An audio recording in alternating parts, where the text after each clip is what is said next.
नमस्कार, मैं दीपक लोहिया अपने इस चैनल दीपक लोहिया कोच में आपका एक बार फिर से दिल से स्वागत करता हूं। आज हम एक नया चैप्टर प्रारंभ करने जा रहे हैं जिसका नाम है त्रिभुज, ट्राइंगल्स। यह चैप्टर हाई स्कूल की मैथ में 6th चैप्टर, 6वां चैप्टर है जिसके बारे में आज हम चर्चा करेंगे। आज के इस वीडियो में हम सीखेंगे फर्स्ट पॉइंट, सर्वांग सम और समरूप आकृतियों में अंतर। सेकंड, NCERT मैथ की एक्सरसाइज 6.1 के बारे में भी पढ़ेंगे। तो चलिए शुरू करते हैं आज का वीडियो। फर्स्ट टॉपिक है सर्वांग सम, कॉन्ग्रेंट। यह शब्द 3 शब्दों से मिलकर बना हुआ है। 3 शब्द जो हैं सर्व, धन, अंग, धन, सम। सर्व, धन, अंग, धन, सम को मिलाकर बनता है सर्वांग सम, जिसका अर्थ होता है सभी अंग समान, सर्व अंग समान, सर्व अंग सम। अर्थात समान भुजाओं वाली आकृतियां जिनके सभी अंग, सभी पार्ट जैसे भुजाएं, कोण, एंगल्स एंड साइड्स जो समान हो तो वह सर्वांग सम आकृतियां कहलाती हैं। इनमें सेम शेप, याद रखना बच्चों, सेम शेप मतलब समान रूप होता है, एंड सेम साइज और समान आकार होता है। चलिए एक एग्जाम्पल के माध्यम से आपको समझाने की कोशिश करते हैं कि किस प्रकार सेम शेप होता है। जैसे हम मान लेते हैं कोई एक ट्रायंगल है जिसकी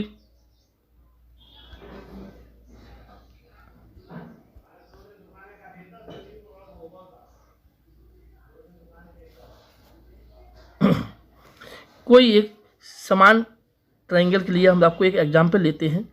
जैसे ये कोई हमने ट्रायंगल ले रहा हूं मैं, एक समकोण त्रिभुज है ये।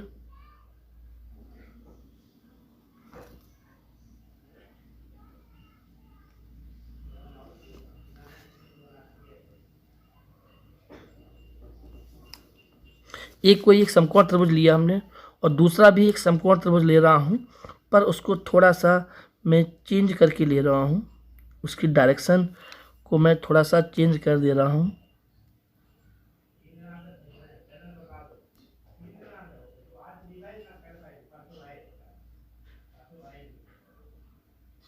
देखिए स्टूडेंट्स, आपके सामने 2 समकोण त्रिभुज बने हुए हैं। ये समकोण त्रिभुज है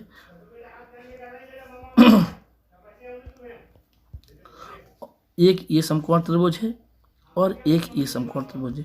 ये त्रिभुज ABC और ये त्रिभुज PQR है। अगर हम इसको गौर से देखें, अभी ये थोड़ा सा समान नहीं दिख रहा है, पर अभी ये मान लें कि ये समान है और इसकी लंबाई यहाँ पर भी 13 है, ये भी 13 है और ये 5 है, ये भी 5 है, ये 12 है और ये भी 12 है। तो आप देखेंगे इन 2 त्रिभुजों के सभी अंग समान हैं, तो हम कह सकते हैं कि ये 2 त्रिभुज जो हैं वह सर्वांग सम त्रिभुज हैं, जैसा कि आप कक्षा 9th में पढ़ चुके थे। लेकिन कक्षा 10th में जो आपका टॉपिक है वह है समरूप। चलिए तो हम बात करते हैं समरूप आकृतियों के बारे में। समान भुजाओं वाली एवं समान रूप वाली, समान रूप मतलब सेम शेप, ध्यान देना बच्चों, समान भुजाओं वाली समान रूप की सभी आकृतियां समरूप आकृतियां कहलाती हैं, मतलब सिमिलर कहलाती हैं। इसके लिए कंडीशन क्या है, उनका शेप जो है, उनका रूप जो है वह समान होना चाहिए। साइज डिफरेंट भी हो सकती है और इक्वल भी हो सकती है, बट उसका जो शेप है, रूप है, वह समान होना चाहिए। समान रूप वाली आकृतियों के कुछ एग्जाम्पल में मैं आपको समझाना चाहता हूँ। जैसे आप जानते हैं कि स्क्वायर मतलब वर्ग, वर्ग आप कोई भी बना लें। आप देखें, एक वर्ग ये है,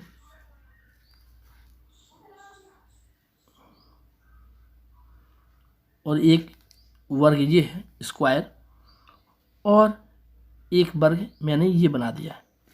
अब आप देख सकते हैं इन तीनों के रूप समान हैं, परंतु इनकी साइड जो है वह डिफरेंट है। तो हम इन आकृतियों को समरूप आकृति कह सकते हैं, लेकिन ये सर्वांगसम नहीं है। सर्वांगसम क्यों नहीं है? क्योंकि इनके सभी अंग समान नहीं है। यहाँ पर इनके प्रत्येक कोण 90 डिग्री तो है, परंतु इनकी साइड जो है वह इक्वल नहीं है। अच्छा प्यारे बच्चों, एक तो ये स्क्वायर हो गया, और कोई आकृति है जो आपको लगता हो कि एक जैसी दिखती हो, एक जैसी रूप की होती हो? तो बच्चों सेकंड जो आकृति है वह है सर्किल, वृत्त। आपने देखे होंगे वृत्त जो होते हैं उनकी रेडियस सेम होती है, परंतु उनका आकार सेम होता है। ध्यान देना बच्चों, जैसे ये देखो, ये एक वृत्त ये हो गया, सर्किल है ये, और एक सर्किल ये हो गया। देखिए इन सर्किल्स की रेडियस जो है वह अलग अलग है, परंतु इनके आकार जो है, शेप जो है, रूप जो है वह इक्वल है। तो ये सभी सर्किल जो होंगे वह कैसे होंगे? सिमिलर होंगे, समरूप होंगे। बच्चों ऐसे ही हम बात करते हैं इक्विलेटरल ट्राइंगल, समबाहु त्रिभुज। समबाहु त्रिभुज की भुजाएं अगर अलग अलग हो जाएं, परंतु अगर हम उन्हें देखें तो वो सब कैसे दिखेंगे? एक ही शेप में दिखेंगे। अतः प्यारे बच्चों सिमिलर आकृतियों के लिए रूल हो गया है, ये ध्यान देना कि same shape but different side. Side different हो भी सकता है और नहीं भी हो सकता है। तो इसी पर बनती है कंडीशन ऑफ सिमिलरिटी, समरूपता की शर्तें। तो फर्स्ट कंडीशन क्या है? फर्स्ट शर्त क्या है कि इनकी संगत भुजाओं का अनुपात जो होता है वह समान होता है। संगत भुजाओं का अनुपात के लिए आपको बता दूं मैं, जैसे अभी मैंने एक एग्जाम्पल लिया था स्क्वायर का। अगर हम एक रेक्टेंगल ले लें, ध्यान देना, रेक्टेंगल मतलब होता है आयत। एक आयत ये ले लिया हमने और एक आयत ये ले लिया हमने। अब हम इनकी भुजाएं, इनकी साइड जो है, अगर यहाँ मान लें कि ये 20 सेंटीमीटर है, ये 10 सेंटीमीटर है, ये 10 सेंटीमीटर है और ये 5 सेंटीमीटर है। तो प्यारे बच्चों आप देख सकते हैं इनकी करस्पॉन्डिंग साइड मतलब 10 और 20 है, 10 और 5 है। तो इनकी साइड में कितना रेशियो है? अगर हम देखें तो 20 रेशियो 10 में 2:1 हो जाएगा। ऐसे ही 10 और 5 में देखें हम तो यहाँ भी रेशियो जो होगा, अनुपात जो होगा वो कितना होगा? 2:1 होगा। तो ऐसी आकृतियाँ भी कैसी होती हैं? समरूप होती हैं। अर्थात बच्चों नियम ध्यान रखना कि समरूप आकृतियों में जो संगत भुजाओं का अनुपात समान होता है, मतलब the ratio of corresponding sides are equal. First rule. Second rule सुनना, संगत कोण भी इसके समान होते हैं, मतलब करस्पॉन्डिंग एंगल जो है, अगर किसी भी आकृति में मतलब त्रिभुज है, त्रिभुज के 3 कोण होते हैं और दूसरे त्रिभुज में भी जो 3 कोण दिए गए हैं वो तीनों कोण समान हैं, तो इस स्थिति में भी वह त्रिभुज सिमिलर होंगे, समरूप होंगे। तो बच्चों ये हो गया सिमिलर और कॉन्ग्रेंट में डिफरेंस। अब हम बात करते हैं एक्सरसाइज 6.1 की। तो बच्चों एक्सरसाइज 6.1 का पहले का फर्स्ट क्वेश्चन है कि सभी वृत्त होते हैं, ऑल सर्किल्स आर, क्या होते हैं? अभी मैंने आपको एग्जाम्पल के माध्यम से समझाया था कि जो सभी सर्कल्स जो होते हैं, ऑल सर्कल्स जो होते हैं वह सिमिलर होते हैं, कॉन्ग्रेंट नहीं होते हैं, समरूप होते हैं। तो यहाँ पे क्या भरेंगे? समरूप या सिमिलर। ऐसे ही सेकंड इसमें लिखा हुआ है मल्टीपल फिलिंग दी ब्लैंक्स है कि सभी वर्ग मतलब ऑल स्क्वायर, स्क्वायर कैसे होते हैं? स्क्वायर भी सिमिलर होते हैं, समरूप होते हैं। थर्ड लिखा हुआ है सभी जो डॉट डॉट डॉट समरूप होंगे, मतलब इसमें ऑल कौन सी बॉडी है जो सिमिलर होंगी। एक इसमें दिया गया है समद्विबाहु और दूसरा दिया गया है समरूप त्रिभुज। तो समद्विबाहु त्रिभुज को इंग्लिश में बोलते हैं आइसोस्केल ट्राइंगल, और समरूप त्रिभुज समबाहु त्रिभुज को बोलते हैं हम इक्विलेटरल ट्राइंगल। तो बच्चों अभी बताया था मैंने आपको कि समबाहु त्रिभुज इक्विलेटरल ट्राइंगल जो होता है, इक्विलेटरल जो होता है वह सिमिलर होता है, समरूप होता है। तो इसमें थर्ड पोर्शन में हम भरेंगे समबाहु त्रिभुज या इक्विलेटरल। फोर्थ पॉइंट लिखा हुआ है कि भुजाओं की समान संख्या वाले दो बहुभुज समरूप होंगे। अब समरूप मतलब कैसे, सिमिलर होंगे। तो उनके संगत कोण कैसे होंगे, आपको बताया था कि करस्पॉन्डिंग एंगल्स जो होते हैं वह इक्वल होते हैं, और उनकी संगत भुजाएं जो होती हैं उनका रेशियो, उनका अनुपात समान होता है। तो यहाँ पर पहले वाले फिलिंग ब्लैंक्स में हम इक्वल भरेंगे और दूसरे वाले में हम प्रोपोर्शनली भरेंगे, समानुपाती भरेंगे। क्वेश्चन नंबर सेकंड की बात करते हैं। तो इसमें लिखा हुआ है कि यहाँ पर सिमिलर और सिमिलर ना हो, ऐसे दो एग्जाम्पल देना है।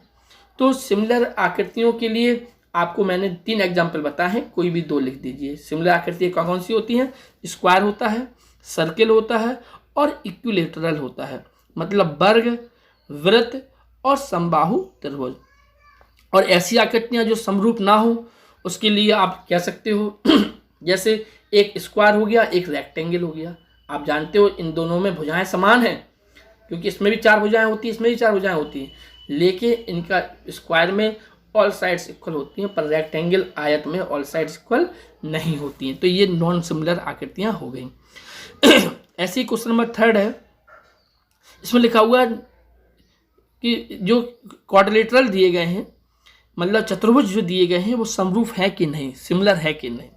आपको मैंने बताया था कि समरूप आकृतियों में ऑल एंगल्स भी इक्वल होने चाहिए। आप देख सकते हैं इनकी भुजाओं का अनुपात कितना होगा, आप जानते हैं 1.3 और 3 का अनुपात। ध्यान देना बच्चों, 1.5 और 3 का अगर हम अनुपात निकालें तो आप जानते हो 1.5 से 3 2 बार कट जाएंगे, आंसर कितना आएगा 1:2, 1:2। तो आपने देखा इनकी सभी संगत भुजाओं का अनुपात तो समान है, परंतु इनके एंगल्स जो हैं वो सेम नहीं है, क्योंकि स्क्वायर में सभी एंगल्स 90 डिग्री के होते हैं। और आप देख सकते हो मैंने बताया भी था समरूप में इनका सेम शेप मतलब रूप, इनका रूप सेम होना चाहिए। इनका आकार भले अलग अलग हो लेकिन इनका रूप जो है वो दिखने में एक जैसे होने चाहिए। तो आप देख सकते हैं क्वेश्चन नंबर 3 में दी हुए चतुर्भुज दोनों ही समान रूप में नहीं लग रहे हैं। अर्थात वो क्यों नहीं लग रहे हैं, क्योंकि इनके एंगल्स जो हैं वो अलग अलग हैं। और जबकि समरूपता की कंडीशन क्या है कि इनके करस्पॉन्डिंग एंगल्स कैसे होने चाहिए, इक्वल होने चाहिए, और यहाँ पर ये इक्वल नहीं है। अतः यह जो आकृतियाँ दी गई हैं वह सिमिलर नहीं है। प्यारे बच्चों, अब आपको ये क्वेश्चन अच्छे से समझ में आ गए होंगे। मुझे आशा ही नहीं बल्कि पूर्ण विश्वास है कि आपने इस वीडियो में अच्छे से समझा होगा कि सर्वांगसम और समरूप में क्या अंतर होता है। तो आज की वीडियो के लिए इतना ही काफ़ी है। हम अगले वीडियो में अगली एक्सरसाइज के साथ मिलते हैं। धन्यवाद एंड नमस्कार।